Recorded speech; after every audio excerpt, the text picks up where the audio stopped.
Have you ever been in a situation where you find price action like this, right? So this is the 1 minute on pound yen.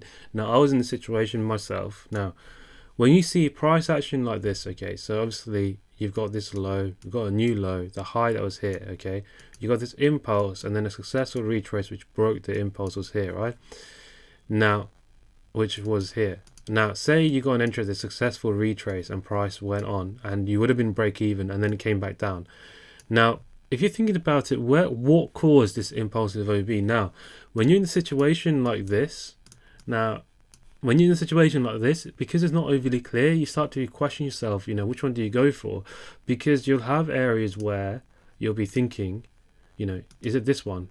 But oh no, there's an imbalance in OB below because it did go on to break structure. So you're probably thinking, which one do you use? So if you're in that situation, remember, it's not about being on the lowest time frame because, you don't need to be a hero about anything.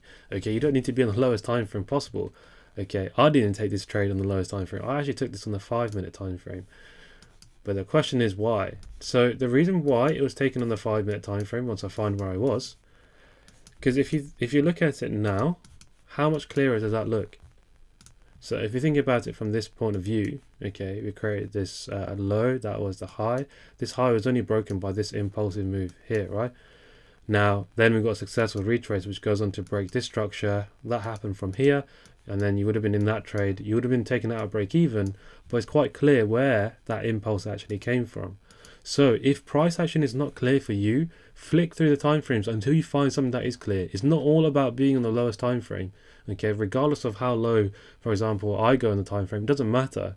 Okay, if price is not clear, don't use it. For me, I don't want to strain my eyes. I wear glasses myself. I don't want to strain myself, trying to work out what's happening. Just flick through the time frames and find what's clear. Like, look at the difference between this compared to what you just saw on the 1 minute. Like this, that is disgusting. Like this, look at that. Which one do you go for? Unless it was clear, where there was clear mitigations and a clear, like, just one OB, then it'd be fine. But if you think about it, if I took the trade on that first OB, I would have been stopped out because it reacted to the bottom one or something that's below here. Okay, because you did have this zigzag pattern where you did have the break structure. So if it's not clear, just go to a different time frame. There's nothing wrong with using a higher time frame. You don't need to use the 5 minute time frame all the time, right? So don't get too caught up in trying to go to the lowest time frame possible, because that's not the case.